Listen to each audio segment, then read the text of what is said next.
First, I have two things to say. I have an apology that I'm back up here for those of you who have to listen to me twice. And second, I have a thank you to Brand Innovators, to the Shipyard, to Columbus and our wonderful community, and especially to these three fabulous marketers who I'm so excited to have a conversation with today with such unique roles within their company, such unique perspectives within their jobs and how they're balancing impact with brand love. So without further ado, as I said, I feel honored to be up here with you, so thank you again to everyone. I would love for each of you to start at the beginning and share the company that you're at, the role within that company, and then, just for fun, maybe to throw you off your game, one of your favorite brands. Michael, let's start with you. Hello, Michael Reda. I work at Team Marzetti. We are a local company that makes a variety of food products, as Rick mentioned. We make Marzetti dressings with a number of other things, from Chick-fil-A sauce, Buffalo Wild Wings, a number of licensed brands, all the way to New York Bakery, Texas Toast, and things of that nature. So a pretty broad, diverse set of products. I lead digital design, insights, and e-commerce, which is a lot of things. We were at one of these at Bob Evans in, I think it was July, and somebody had a long title, and she said a lot of commas, and so I feel the same way. Really from a design, digital, and insights, it's really helping our organization have the information and assets and guidance to do their jobs better, to go to market with better precision and accuracy, and then with e-commerce leading how we evolve at the digital shelf and drive digital sales through our retailer partners. A brand that I love, that's a tough one. I like a lot of brands. Say anything. Do you want to say the one that you did on our prep call? But then I'm giving it away for later. It's okay. Well, it's a lead-in. We have a lot of time up here. There's no bad answer. Is that? I like. I'm going to say Patagonia. It's an easier one, but I think they have great products, from casual stuff you can wear on the daily to skiing type gear, and they truly, I think, do stand for something and stand behind that. So for me, that's provides a level of value, makes me feel better about buying their products. I didn't have to give it away. That was good. Thank you. Josie, would you like to go? Good morning. Is it still morning? No, it's afternoon. Good afternoon. My name is Josephine, but I go by Josie mainly. I am the senior brand manager, actually now on Pedialyte. So I lead all of the consumer work with Pedialyte. So you guys might have seen our latest commercial. So we did that earlier this year.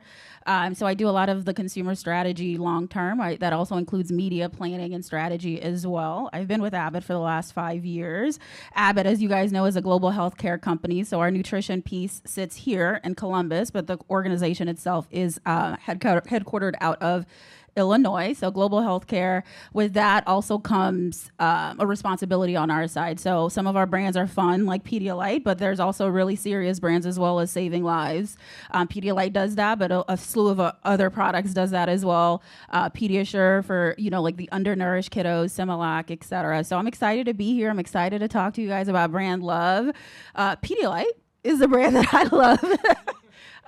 But outside of Pedialyte, outside of my own brand, I'd probably say recently I went on a trip and Marriott. I was kind of blown away by the experience and the customization and how much they knew me so well. So I'd probably say that was something I hadn't had that experience before. So now they've kind of made me a believer in the Marriott franchise. Hi, everybody. I'm Tiffanie Hiibner. Can you hear me? Okay.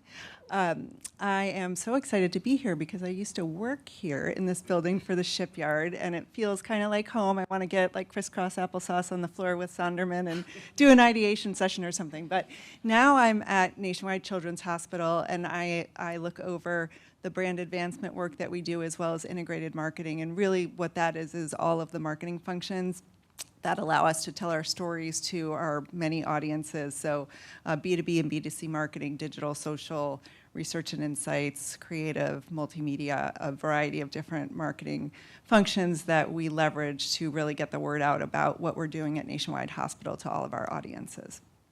So a brand I'm loving is Spotify. I have a pretty decent commute from PAL to the hospital campus every day. And Spotify gets me through it. I love how I can curate my own playlists and share those with family and friends. But more importantly, I love how they curate playlists for me, whether that's workout lists or hanging out in the kitchen. They just do a really nice job, and they're consistently evolving their products. So going with that one. I love Spotify. Have you, like, this week, have you seen the AI that they have on Spotify? The DJ? I thought have. that's so It's fascinating. really, really cool. Yeah. It's a great brand. You should have gotten here earlier. That's what we were chatting about, AI. But that's okay. We were in the back. Everyone's laughing that we're bitter at here. all. But She's, come on, this is a day of love. We love each other. We've all had separate individual prep sessions. But speaking of how much I love them, all the questions I really have today are for each of the panelists because, again, they all have such unique perspectives. So we're going to popcorn it down the way a little bit. It looks like you're just going to be first up all day during our session, Michael.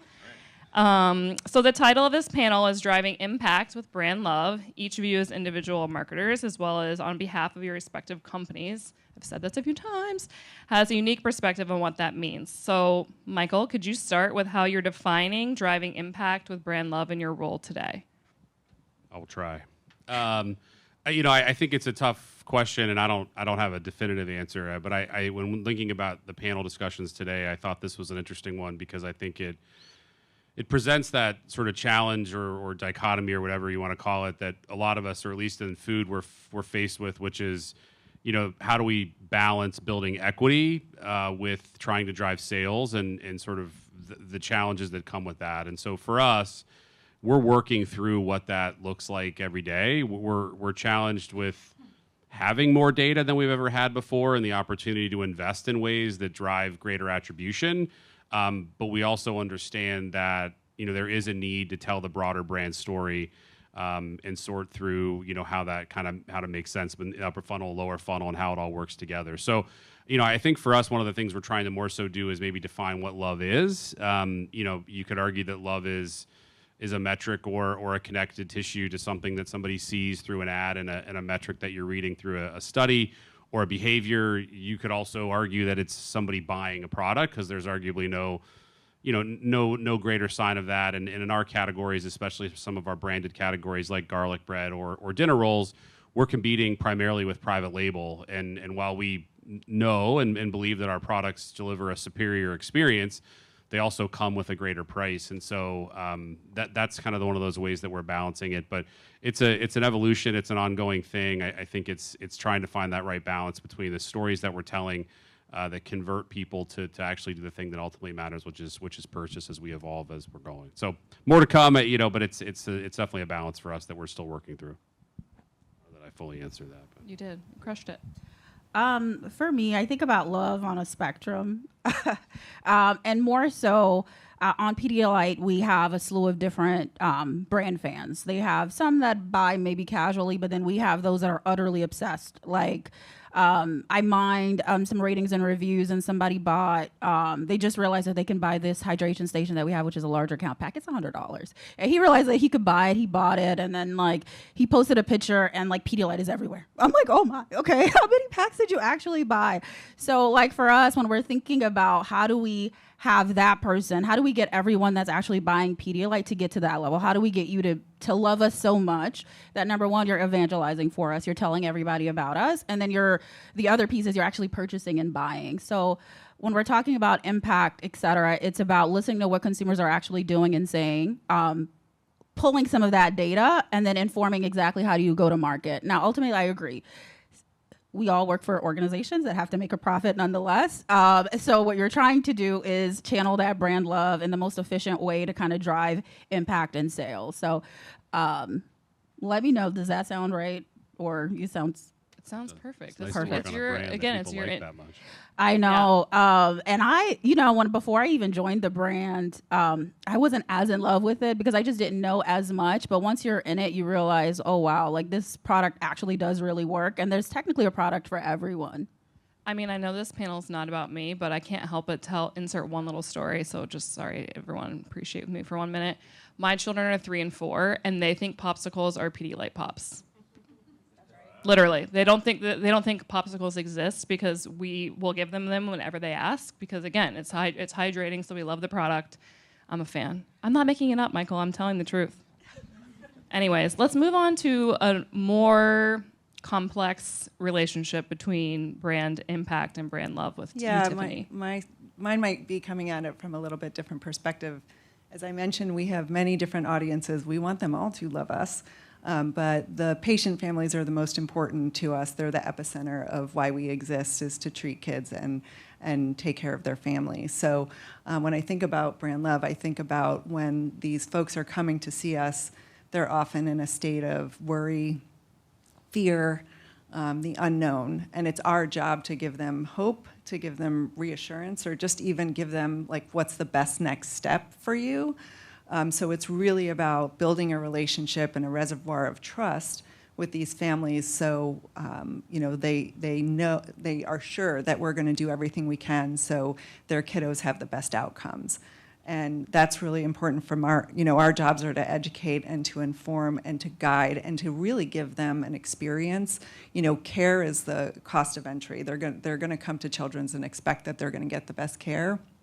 But it's also about the experience we're providing and how we're taking care of their family. And that's whether it's helping them navigate through insurance challenges or taking care of a sibling who maybe needs someone to watch after them while their brother or sister is getting treatment, getting the parents coffee or a blanket or anything that we can to help them feel better about where they are. So building that relationship is so important, and then over time, there starts to be that love that they have for the hospital and for the people that are taking care of their kids. And when I tell people I work for Children's, so often I hear someone say, well, Children's treated me or my child or my niece or my nephew or my student, and we go back there to visit staff because they became like family to us, or we just love walking through the doors, and the environmental space that we have is very conducive to, child play. So people start to really develop that love, which seems unusual because it's a hospital, and a lot of people hate going to the hospital. You think of that, but as we're able to care for the kids and their families, we just have, the ability to build that relationship. So I changed my mind. I am going to keep it with you, Tiffanie. When you're thinking, keep your mic down. When you're thinking about, Tiffanie, when you're thinking about, again, this balance between impact and driving brand love, how are you measuring that? Again, you're not necessarily measuring sales like a CPG product. What does that look like for you? Are you surveying consumers? Are you speaking the floor, caregivers? Can you just elaborate? There's a lot of things we measure. Sales is not really one of them. We're not a traditional product organization. As you said, we do not want repeat customers. We don't want them to come back. We want them to leave and go into the world and live healthy lives. But we do measure all the things you would expect, brand health and sentiment and experience as much as we can. We measure fundraising is really important to us. We are a nonprofit organization. A lot of people don't know that because they see all of these buildings all over this place and our expansion, but we are a nonprofit organization. Fundraising is very important to us to be able to continue the work we do in research, which is, I'll maybe talk a little bit about that. The groundbreaking things that we're doing in research to advance care, cures, and treatment is incredible, and fundraising is important. So we measure that. We're just at the start of a brand evolution body of work. We haven't really evolved our brand in a long time, and it's enabled us the opportunity to do some research and some listening sessions to hear from all of the audience cohorts that we have. And it's just been incredible to hear the stories of the things that people expected from us and we delivered, and the things that we haven't delivered. So I think just the more and more we can get the organization comfortable with doing that kind of research and listening will be helpful as we start to evolve the brand and figure out exactly what we do need to continue measuring going forward. Great, thank you. Josie, would you feel like this is kind of the spectrum almost? So yes, for us, it's a little bit more tradition when we're trying to measure brand love. Obviously, ultimately, the long-term goal is for it to translate into sales. So a lot of the things that we look at And what I think about is in the sea of choices that consumers have, how often are they going to come back and search for you over and over again to purchase? So that looks like new household trial. How good are you just bringing people into the category? And how good are you at retaining some of those households as well? Because that kind of speaks to then getting to love. So it's kind of like, again, the spectrum of like you just got introduced for whatever the occasion could be, whether it's like a sick kiddo at home or maybe you're a marathon runner and you need that power to get through the marathon. It doesn't matter. I want you to have that good enough experience the first time for you to kind of repeat and come back. What about for you, Michael? Yeah, I think we're closer to Josie, certainly, but I think even so, we're not helping anybody run a marathon or doing those kinds of things. So it's a little bit of a different proposition in that there are a lot of different types of substitutes for a salad dressing or a garlic bread or the similar things. And so, Josie mentioned it. I think, a purchase is important, and that's certainly a factor in the connected sort of pieces of all the integrated plan, and that someone's choosing to buy one of our products versus the competition or in lieu of another substitute type product. But I also think that the important one that she mentioned was the repeat aspect. So getting a purchase is great, but really where we know that there's more love or belief in the experience that somebody had with the product is that they're going back and buying it again. And I think that's where we start to feel like things are working in the full sort of ongoing piece. So there's obviously things that we can read in the immediacy, like an immediate sale and other things that we take a look at through different types of reads that we'll get, trial, repeat, household penetration, things of that nature. And then, obviously we think about content and things that we're doing to try to tell our story. We'll try to read those through, but ultimately, you can't tell if something's truly working until you actually see if it's getting people to take the action that you want, which ultimately is buying. And along those lines, we were talking about more of an upper funnel concept with brand love versus more potentially a lower funnel concept of impact. So I'd love each of you to chat a little bit about how you balance the two. So lower funnel and loyalty, and then creating love for the product. And Michael, I'm going to start with you, and we can maybe start with your socks, because that's the example I think you want to chat about. Yeah, we don't do it very well, I would say, overall. But yeah, I mean, I think, these are great socks. The Shipyard made these socks. My Texas Toast socks. I think it's hard because we have finite resources as a company. We do have the ability to read metrics like sales, and you see how effective certain things are. And, there's an argument to say we don't need to tell the story if people believe in the product. And then there's the other side that is we need to tell that story to keep the funnel going. And it's sort of a challenging balance of the two. And I would say, candidly, we don't have a great understanding of what that looks like as an organization. We're working through ways to figure out how to, be more effective with creating, cost-effective content, delivering that in ways that it's reaching the right people, and understanding how all the different layers work together. I think that, we can believe that all the lower funnel stuff is working really effectively, but I also think we're kidding ourselves if we think over the long term, if we only focus on that we're going to be okay, because ultimately the people are going to get sucked out by a private label product or a competitive product, and then we're not going to have enough new people potentially coming in. So it is a balance. It's a bit of a seesaw. We're still experimenting with ways of doing that. We don't invest in a lot of traditional vehicles like TV and things of that nature haven't historically. And so it's a bit of a different game for us, and something that we're still working through as we build kind of what our model looks like. And Josie, moving that question on to you, it's funny, in my prep session with Michael, he was chatting about your latest piece of creative. I like it. Yeah, he was a big brand in fan. The kiddie pool? Yeah. So I was hoping you could chat a little bit about that and how that's driving brand love, but at the same time talking about usage occasion from, I don't know, we don't have it to play, but do you want to just voice over what the commercial is? Yes. So speaking of brand love, the one thing about Pedialyte, the name, it makes you think pedia, right? Like the prefix is about pediatrics, like hospitals, etc. However, something really cool started happening. I want to say like maybe early 2000s to mid 2000s, adults unlocked this power for Pedialyte. It wasn't us that decided, hey, we're going to market to them. No, it was adults. The love came from them. They're like, oh my God, this thing works really well.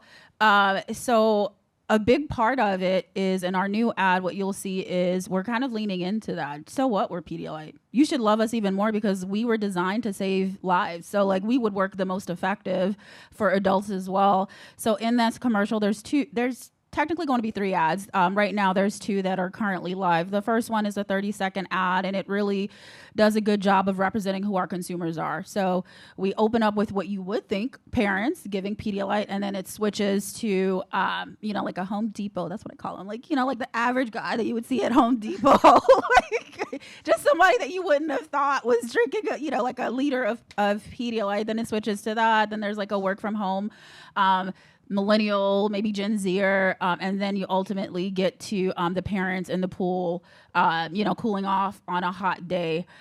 So that ad, the insight really was like, let's unlock some of the love that the brands like the people have for us, and have that drive our campaign. So we were really excited. We're seeing really great results with it as well, and I think that's probably a little bit of the recipe for Pedialyte. A lot of what we're doing right now isn't necessarily new and innovative. It's exactly what our consumers are saying that they want to see. And for us, what's really important is remember us, because like, again, in the sea of choices, in the sea of competition, a sea of substitutes like water, etc., why would you need a brand like Pedialyte? So having to reinforce that. So when we're talking about the balance of like upper funnel to lower funnel, what's fascinating to me is it's merging. An app like TikTok, where you can get upper funnel and conversion at the same time, it's kind of changing how consumers are interacting with brands. So for us, there's always going to be a very heavy balance, because there's so many substitutes and there's so many other choices that you can make. I want to keep reminding you that we're still the best choice for you, and then we're going to evolve with you. Thank you. And Tiffanie, for you, I know that we're talking about impact on families and caregivers and caretakers. How are you weaving storytelling in, which I'm somewhat glad that you didn't bring a video, because I didn't want to cry in front of everybody, but could you just chat a little bit about that? Because you're obviously sitting on a massive storytelling opportunity. Yeah, and we don't do traditional marketing like you guys talked about. I mean, we have one campaign a year that we do. It's during holiday. It's really the only time we spend a lot in paid, and it's for fundraising. It's literally to help kids who are in the hospital during the holidays and help with research and cures and so on and so forth. And we're not actually trying to convert people to come to the hospital. So it's a little bit non-traditional, but we do spend a lot of our time telling stories. If you, I didn't bring our videos today because they are mostly tear jerkers. We always joke within my team, is it like a 1 tissue, a 2 tissue, a whole box of tissue, 3 boxes of tissues? What do I need before I'm gonna watch this? Because most of them are detailing really just harrowing stories of hopefully someone who comes out on the better side when they're come to us. It doesn't always work that way, unfortunately. But we do spend a lot of time trying to get those stories out. One, from an awareness standpoint, in terms of the things that we're able to do at the hospital that you might not know, and the things that we're doing even outside the walls of the hospital in our population health efforts, as well as other things that the hospital is invested in, like helping people find jobs and homes and education and so on and so forth. So it's a big job to do that, and that's primarily what we use our platform and our channels for, to tell the stories so we can get awareness out, and even more important, so we can continue to have grants and fundraising so we can continue to do the work that we do at the hospital. And speaking of technology and platforms, for you, Josie, I know that technology innovation really impacts the pace of change in which you're thinking about brand love. Can you talk about some of the key trends that you're applying in real time, perhaps, to your businesses, whether it's product extensions? And I don't know if you want to keep it just a Pedialyte, or if you want to chat about your Tupperware example, which I loved. Yes, Tupperware. Okay, so I am a career switcher. Historically, I have always been in banking, retail, etc. Tupperware was my actual first marketing job. I was a product manager for the U.S. and Canada, releasing a bunch of and creating products. It was really cool for a college student. However, yesterday when we were chatting, I'm like, the headline was, "Love isn't enough to save Tupperware from bankruptcy." So I was like, oh my, that's dead on for our conversation today. And I have so much love for Tupperware. If anybody has had true Tupperware, right? Like what's unfortunate is the brand name is synonymous for all plastic containers. No, they're not. created equal. I will tell you right now, I still have Tupperware. I still have all the cookware. Like, they are not created equal. They're there for a lifetime. You actually also have, like, you can also trade it in. If something breaks with it, it doesn't matter. It's a lifetime guarantee that it'll be great. What was unfortunate about Tupperware when we're talking about technology was, unfortunately, they were just way slower to evolve and adapt to what consumers needed. To give you guys reference, they had a direct to consumer model, but it was through parties. So the Tupperware parties were still happening. I think they're still technically happening. And not until 2022 did they decide to go on to e-commerce. 2022, post-pandemic. Correct. Were they having virtual Tupperware parties? They did have virtual Tupperware, but that was driven by the pandemic. So but it was still not putting the power in the consumer's hands to purchase. You still had to go through this third party to then get the product, et cetera. So when we're talking about brand love, yes, it's not enough to have an amazing product that's going to stand the test of time. You need to evolve with how consumers are interacting. So e-commerce probably should have been something that was launched in 1999, maybe, like before 2000. Do you guys remember that? No, I'm just kind of kidding. But that to me was like, for a product that works so well, not evolving, not changing the model, being too afraid or not taking the risks that you need, unfortunately pinned you into this box. So what was also very funny is if you audit Twitter, because I have a hard time saying X. If you audit Twitter, there's, like right now, Tupperware is going viral. And they're like, oh my God, my mom is going to be devastated. Everything is about their mom, not about that consumer that actually has the purchasing power today. So to me, when it comes to technology and innovation, not only is it the product, again, they've had a product that stands the test of time. It's really just evolving with how the consumer is moving. So making it accessible on e-commerce is probably key. Being present in some of the digital channels, being part of that conversation. One of my friends was like, oh, I completely forgot about Tupperware. And that's what I don't want for any of the brands that people just forgot about you. So in the world of choices, you weren't even in the consideration set. I feel like this is a nice transition for you, Michael, given that you sit on so many different brands and tech and evolving consumer preference products. Can you chat a little bit about that from your standpoint? If you would have stayed, they would have been better. It's like Career switcher over do you here. feel guilty? No. For us, technology is a different thing. So we don't. Most of about 3/4 of our volume is refrigerated and frozen. So we don't. We can interact on platforms like TikTok, et cetera, but we can't really drive to a shop and sell a frozen bread or a refrigerated dressing. We can do different things through the other channels. And so a lot of that becomes just experimentation with how we're delivering aspects of media and working with our retailer partners. It also then comes a lot to how we do research and development and product development. One of the things that we've recently launched as a company is a gluten-free Texas toast, and trying to find alternative ways to meet the needs of consumers, understand the insights, and create products that exceed what's out there in the marketplace. And so for us, it's a bit of a different play based on brands and things of that nature. We also work with a number of licensed brands and the restaurants that have ways that we integrate, but it's a different balance for us without the ability to be as much of a DTC brand as well as not having as much of that built into our DNA. And obviously, Tiffanie, it goes without saying, but your answer is going to be very different. But can you just chat a little bit about how you're leveraging technology, which I assume is in a major way, throughout the hospitals? And I don't know if you want to translate that to the foundation quite yet or not. I think when I hear technology and I think about Nationwide Children's, I think about what we're doing in research.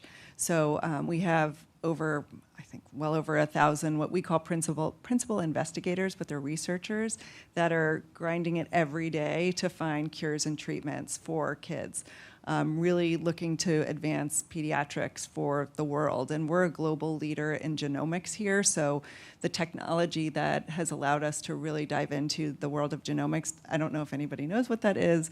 The third grader definition that I learned when I started, because it's extremely technical, is basically if you have a gene in your body that is not a good gene, we can alter or replace that bad gene with a good gene and make you healthy again.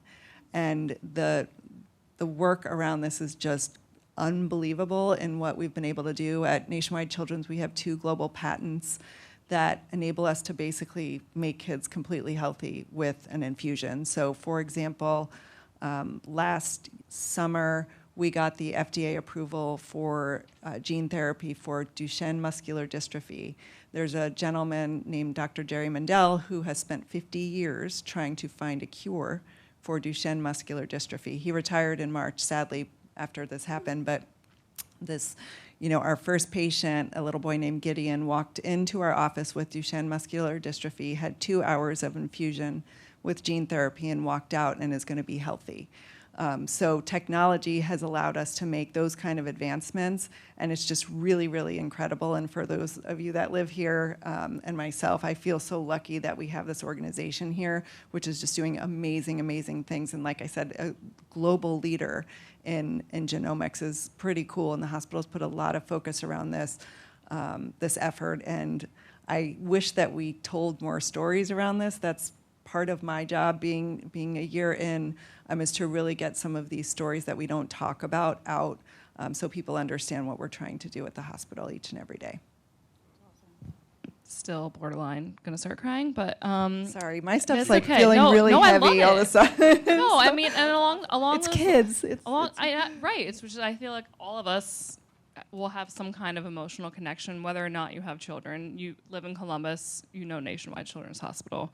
But I do want to keep it with you for one more minute, if you don't mind. I would love for you to just chat a little bit about the foundation for, the Kids Mental Health Foundation and what you're doing with that program. Sure. The Kids Mental Health Foundation, actually it started out as a program, well, I'm going to take it back even further.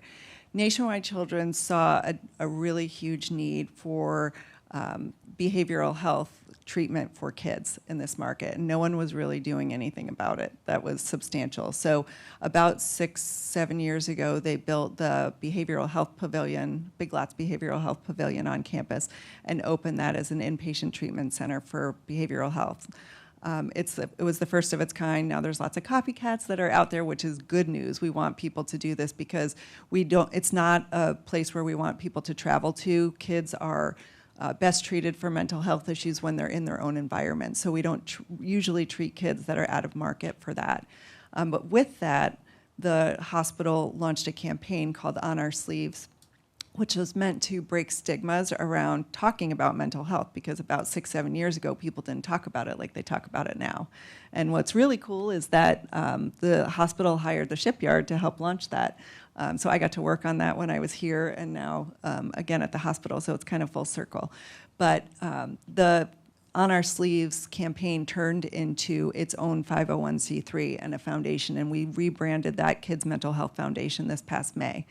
And the intent of the Kids Mental Health Foundation is to get resources and tools, evidence-backed resources and tools to families, caretakers, grandparents, teachers, coaches, anyone who has a kid in their life, to be able to have conversations about mental health upstream before something becomes a crisis. So our intent is to prevent those, we can't say we're preventative, but to prevent those kind of things from happening by giving people tools to talk about and treat mental health just like you would physical health. Because of course, when a kid breaks a bone or has a fever, you guys, if your parents or grandparents or caretakers, you know exactly what to do, right? You take them to the doctor, urgent care, wherever. But if they're facing bullying, depression, or any other kind of mental issue, it's a little bit trickier and people don't know where to go. So we're that resource that can provide tips, tools, and we can direct people to services if they need them. And we're really excited about the launch. We were much more local. Now our intent is to be much more national and global with the foundation and our launch. We have a variety of marketing initiatives that we're doing. So more to come soon, but something that we're really proud of.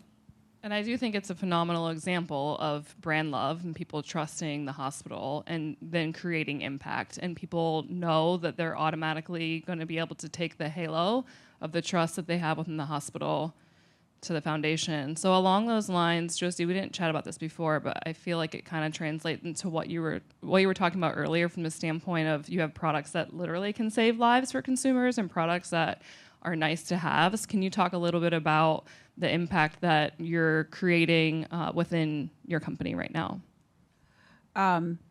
That's a really good question. And I would say that's the beauty of it. I think a brand like Pedialyte, you get to be on very opposite spectrums. Like we always want to make sure that we're working consistently when you need it. So that means protecting the integrity and the quality of the product for those like very at-risk communities like babies, etc. And on the other end, what we want to do is like unlock more life for you. Like we're a brand for like the real life, whether that's the low or the high, whatever that looks like.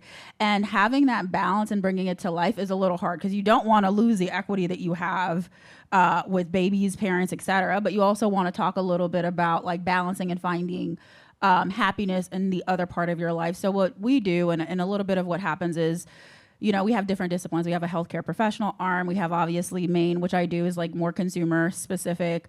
We balance a lot of the creative with not alienating anyone. We want to make sure that we represent all of our consumers as well. So that's a little bit about how we're bringing it to life. The only other example that I wanted to talk about was my time on Poise when we're talking about saving lives, et cetera. So on Poise, there was a product innovation, and we get these all the time. You know, like we're going to innovate. You know, you have to bring the cost of the product down. We're trying to manage to get better products. Like we want the same quality of products, but somehow reduce the cost.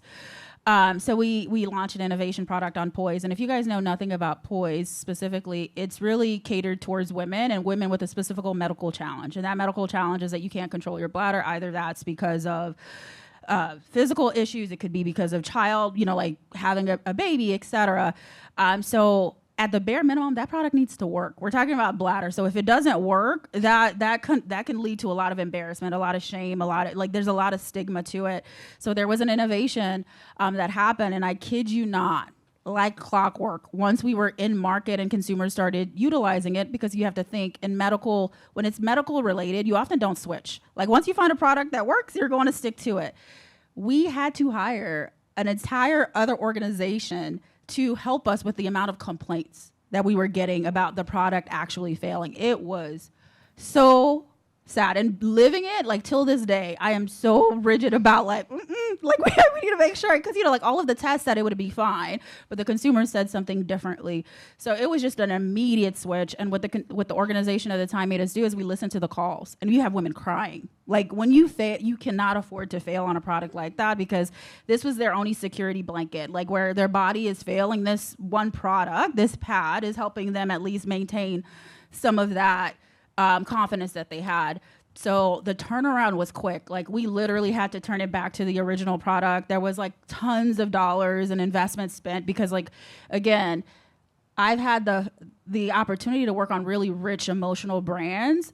So that's kind of stuck with me. Like you don't want to ever get the product wrong. And when you do, because it will happen, sometimes these things happen, you have to move really, really fast to fix it and deliver a promise. Because then what's going to happen, all these consumers are going to try these other brands. You might lose them ultimately. So that has also been a North Star for me, is like making sure, because we're responsible for some of these things, to get it right the first time. I'm going to try to transition this as delicately as I possibly can to Michael. One thing that I did want to touch on that we talked about in our prep that I want to make sure you had an opportunity to chat about today is, let's just call it the white space between specifically the New York Bakery example with Texas toast. And someone may not know that New York Bakery creates Texas toast, but then they see the yellow box, they think of the smell within their home, garlic, spaghetti. Certainly beyond selling boxes of Texas toast, you are creating impact within the home. So could you just chat a little bit about that product and that example specifically? Yeah, I think it's an interesting challenge that we have with a brand that is more prominent within our portfolio. People that buy it, they seem to love it, although they cannot remember what it's called. And so that's a unique challenge. You know, I think the way that I describe it would be is if you're starting a brand today, taking the name of one of the largest cities in the world and bakery and slamming them together would not be the ideal state to sort of set something up to stand out. And so we talk to consumers and they love the product. They can identify it by the look of the toast, the definitive thickness, the way that it tastes, the smell versus the other competitors, specifically private label. but they don't know what it's called. So you say, do you love New York Bakery? And you get blank stares. And people that are completely confused about what you're talking about. You say Texas Toast or the Yellow Box, and there's a really strong connection to the brand. And so it's hard to overcome that, and I think it's one of those things where you discuss internally. Do you care if people know the name, or they buy and believe in the product, and you have other ways of getting people into the funnel and having them try the product and how that kind of continues on. One of those ways additionally is innovation. So with our gluten-free product that's now out, the box is white, and it's bringing a whole entire kind of new group of people to the fold, and that we believe we've delivered a product that appeals to celiacs and gluten intolerant people, but also provides a similar experience to that of our core product. So it's a tough one. I think it's an issue that's been present and prominent with that business for some time. It goes across the aisle to the croutons as well. I don't have a great answer in terms of what we're going to do over time, because it's really a challenge that gets back to the brand name and really the kind of the root of what the business is overall. Well, we'll keep an eye out. Thank you. My final question before I open it up to the audience to ask their questions is, what is a brand that you think is doing a good job of balancing brand love versus impact? And my rule, and I already know what Michael's answer was, that's what we were giggling about at the start. No one can say Starbucks, first of all. We all know. No Starbucks, no Barbie, no Stanley, no Southwest. So think about, we'll have Michael go first, and I think it'll get everybody's creative Starbucks ideas is doing going. a better job. Brian Nickel wouldn't be paid $100 million. So the one that it took me a minute. It's a hard question. I think the one that stood out to me is Liquid Death. Yeah, here we go. Yeah, brand fan, front row. Yeah. They've entered into a category that, obviously there's a lot of options in the beverage space, but they've stood out in a way in a pretty commoditized category. I mean, at the end of the day, water's water.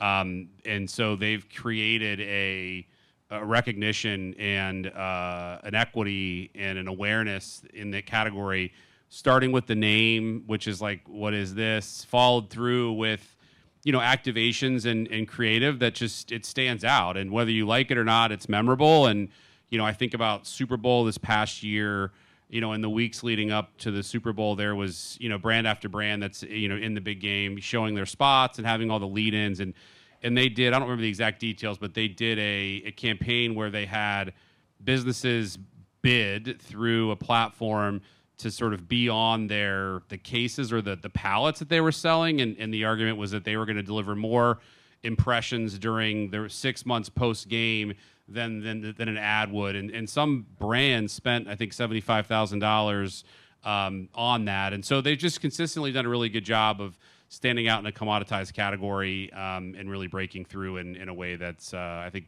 playing above their weight. I'm going to go with Fenty Beauty by Rihanna. So manufactured by LVMH, Moet and Hennessy. That's the full name that's a very long name. That's beside the point. The reason why I loved her product specifically is she noticed that there was a problem in the industry. She started with foundation, and the shades of foundation just weren't inclusive, especially towards our spectrum, which is the darker skin that have a mix of different kinds of melanins. You might be neutral, you might be warm. There could be things that you guys might not understand. That's okay if you don't wear foundation. But she noticed that there was a problem. So she was the first at the time to unveil a foundation line that had 50 shades. No other brand had done that. They just decided, you know what, we're going to design for the majority. She's like, no, I'm going to design for the minority. And I thought that was just such a big flip. And then guess what happened? Everybody else started designing for everyone else too, because everybody needed to be present. And kind of seeing that evolution of, not only are you changing the industry yourself, you're forcing your competitors to move with you. So I thought that was really powerful. And then just seeing some of that evolution and moving from not just makeup. Now we have hair care. Now we have beauty. There's all kinds of now it's an umbrella of products. So I always give her credit for unlocking and seeing someone like me and creating a product that adheres to us. That's a great brand. I am going to go with Rothy's. Does anybody know what Rothy's is? Raise You're your hand. wearing them? I'm wearing them. These are shoes that are, I think it's about a 10-year-old brand or so, maybe a little bit older, but they're made from recycled water bottles as a primary thread, I guess. Also hemp and some other kind of sustainable shoe ingredients. But these shoes they have saved hundreds of thousands of water bottles from going into landfills, which is incredible. They're, sustainable practice in terms of how they ship. It's one box. It's not a box inside a box. But these shoes they started out with I think 2 styles, and now they have men's, women's, kids, multiple styles. I'm sure they've got accessories. They have beautiful, campaigns and websites, but these shoes are also washable. So I have more pairs than I care to admit. They're not super cheap, but they last. So I've had these probably 7 years. I've got, I don't know, probably 7 or 8 pairs, and I wear them all the time, and I put them in the washing machine, and they're perfectly new. So you do not need to rebuy the style of shoe. And I mean, they have loafers and tie-up shoes and all kinds of shoes, but it's really a great product and doing amazing things for the environment. So if you haven't checked them out, rothys.com, ROTHYS. They were my walking shoes in Chicago. I always had them in my bag because you can also flip out the insole and roll them up a little bit. Yeah, they're bendable. They're easy to pack. They're just amazing. It's an amazing product. Well, thank you all. Maybe we have 2 minutes, 1 minute, a couple questions. Anyone have a question? I did. Does anybody have a question? Inside, outside, upside down, in a box, around town? Okay. Do you want to say something else, Josie? One thing, I brought you guys some things. So really, yeah. So it's first come first serve. So don't. We just released our zero sugar powder product. It's actually really, really, really good. It's one of my favorite on the line. So I brought a few boxes for you guys to have. They are outside, I think, at the registration center. So passion fruit is my favorite flavor, and that's the most limited. So there's that. Get them while it's hot. Run, Thank don't walk. you. You're all so amazing. Really appreciate it. Thank you so all. much.